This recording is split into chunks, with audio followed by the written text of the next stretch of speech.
E a história, minha gente, do caminhoneiro, ou caminhoneiro, não precisa nem falar o nome, né? A história do caminhoneiro nas últimas 24 horas, qualquer balcão de padaria, né? Qualquer balcão de barraca de pastel de feira, esse é um dos assuntos mais, digamos assim, flamejantes desta quinta-feira, né? Novidades, então, sobre essa história do caminhoneiro que mentiu sobre o sequestro que parou o Rodoanel na semana passada. Haja paciência, hein? Fala, Luísa Mutoni, bom dia para você. Bom dia, Felipe, bom dia a todos que nos acompanham. Pois é, Felipe, teve desdobramentos aí dessa história, né? No fim das contas, era tudo criatividade do motorista, do caminhoneiro, o Denner Laurito dos Santos. Ele foi convocado ontem para prestar um novo depoimento, né? Foi chamado pela polícia e acabou admitindo nesse novo depoimento que ele forjou toda essa tentativa de assalto, esse suposto sequestro que ele teria sofrido ali no Rodoanel na última semana, causando um verdadeiro caos para o motorista que passava não só ali, mas em outras estradas que acabaram tendo reflexos disso, né? Aqui na TMC nós conversamos ontem com o delegado Márcio Fruê, que investiga esse caso, e ele conta que, mesmo sendo chamado para esse novo depoimento, inicialmente ele ainda tentou manter a versão original dos fatos, mas depois acabou admitindo, então, que forjou tudo isso. Vamos ouvir a palavrinha do delegado? Nas primeiras horas, como nós tomamos ciência dessa ocorrência, fomos incumbidos aí de fazer toda a investigação. A gente tinha já dito desde o primeiro momento que era uma ocorrência atípica, né? A gente tem muito contato com investigações de trabalho em relação a roubo de carga e veículos transportadores. A gente tinha detalhes muito diferentes do corriqueiro nesse tipo de investigação. Sim, nós havíamos já, desde o início, né, considerado essa hipótese, porém a gente tem a responsabilidade técnica, né, de apurar tudo e, de forma inicial, dar total crédito à vítima, né? E nós intensificamos esse trabalho aí já nos primeiros dias e, felizmente, com uma semana de trabalho, né, hoje está fazendo uma semana, foi na quarta passada. Sim. Nossa investigação prosseguiu muito bem de forma técnica e quando nós hoje o convocamos para prestar declarações novamente, ele até tentou prosseguir, né, com as falsas afirmações, mas quando confrontado aí com todo o trabalho que foi amealhado pelo nosso setor de investigação, a história dele não sustentava e ele decidiu por bem confessar. Então a história não se sustenta, é isso, né? Pois os policiais acabaram encontrando algumas inconsistências ali na versão inicial dos fatos. Ele teria passado a noite em um posto de combustível ali perto da rodovia dos Bandeirantes. E aí, durante a noite, ele teria, então, criado, né, digamos assim, essa bomba falsa que ele colocou na cabine do caminhão. Ele usou alguns materiais que ele já tinha, fio de fone, fita crepe, papel alumínio, desodorante, enfim, tubo de gás.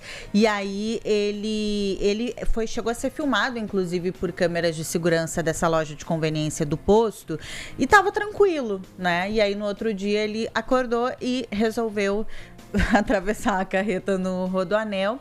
Ele disse que fez isso como uma espécie de protesto para chamar atenção para as condições de trabalho dos caminhoneiros, que até foi uma pauta também levantada, né? Enfim, sobre segurança, sobre saúde mental.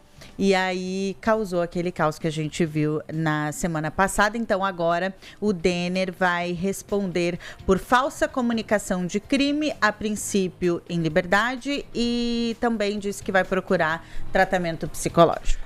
O pessoal que ficou preso no Rodoanel, né, foi na semana passada, na quarta-feira, né? Tá morrendo de saudade do Denner, né? Denner Laurito, também conhecido como Jeff Bridges ou Ed Vedder, porque a cara, né?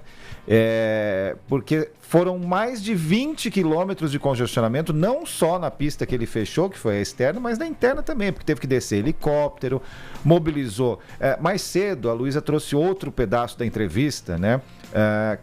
na qual o delegado falava... Basicamente ele falava assim, poxa, né? Você mobiliza todo um aparato, né? Você mobiliza um aparato da segurança pública, exato, trabalho que a polícia poderia estar dedicando a outros crimes, outras investigações, fora o povo que ficou lá, e fora, como lembrou a Joana quando a gente estava conversando mais cedo, né, Luísa? Fora os caminhoneiros que se sentiram muito representados pelo Denner Laurito, né? Atravessando uma carreta no Rodoanel e parando a vida de todo mundo por 5 horas. Então, estamos aí esperando a razão, o motivo real, que pode ser, né, que se ele mentiu uma vez, pode ser que ele esteja mentindo de novo, né? Valeu, Luísa. Obrigada. Bom, tivemos problemas no aeroporto de Congonhas nesta manhã.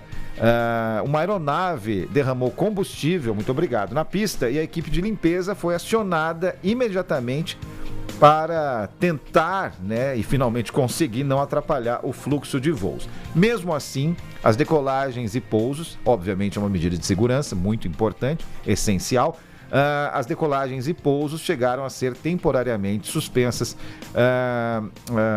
das 7h39 às 8h16. Não foi lá, né, um período imenso assim, mas chegou a ter o aeroporto registrar 2 partidas canceladas e 7 chegadas alternadas para outros aeroportos. Agora 11h14. Quem escuta, cresce. Quem escuta, sabe. Transamérica, TMC. 11h14. Exatamente. O rodízio municipal de veículos para carros... A gente está falando, né, nos últimos dias para que você se lembre, não se esqueça. Para carros, está suspenso hoje, obviamente é feriado, e amanhã também, mas só para carros. Então, todas aquelas restrições, pode passar buzinando, cuca, isso aí. Todas aquelas restrições normais, né, aquela legislação municipal sobre fretados, sobre caminhões, tudo isso vai valer amanhã, normalmente. Tá, corredor de ônibus, faixa de ônibus e vambora, né? As demais restrições, então, estão valendo. E hoje, no feriado, nenhuma dessas regras está em vigor. Tudo está liberado, tá certo? Tudo está liberado não, né? Calma lá, né? Vamos maneirar, né? Puxa vida. 11h15, olha só, quem viajar de ônibus também vai encontrar movimento intenso. Foram mais de 600 mil passageiros passando, né, desde ontem à tarde, pelos terminais rodoviários do Tietê, Barra Funda e Jabaquara. Só entre ontem e hoje, mais de 150 mil pessoas embarcaram para aproveitar o feriado fora de São Paulo. Quais foram os destinos mais procurados? Rio de Janeiro, Angra dos Reis, Curitiba, Florianópolis, Belo Horizonte e, é claro, o litoral de São Paulo. 11h15 agora. Paulista TMC. Quem escuta, sabe.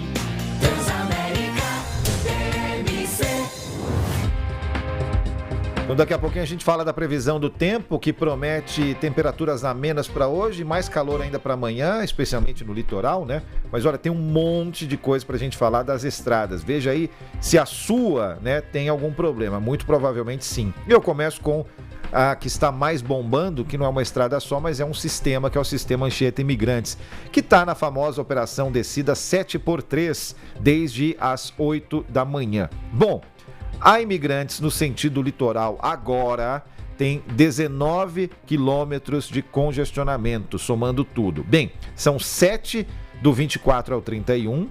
Então, do que a gente está falando? Para você que não conhece exatamente os números dos quilômetros. Desde antes do Rodoanel até a praça de pedágio, é claro que faz uma fila imensa lá, né? E aí depois mais 12 do 41, que está lá na interligação, até os 52. Bem, essa é a Imigrantes. A Anchieta, como é que está? No sentido litoral. A tal da pista sul, né? 7 quilômetros de congestionamento, começando no 26 antes do Rodoanel, até o 32 depois do pedágio. Aí segue o trânsito pesado até o 40, trânsito intenso também na Serra, do 44 ao 48. E lá embaixo, olha só, Cônego Domênico Rangoni, no caminho para o Guarujá, tem 23 quilômetros de congestionamento, do 270 ao 247, pouco antes do acesso a Rio Santos. Então, se você quiser uma dica para descer o sistema Anchieta Imigrantes, agora, né? Agora, só depois da hora do almoço seria mais conveniente, depois das 14, depois das 15 horas, tá certo? Agora, caminhos para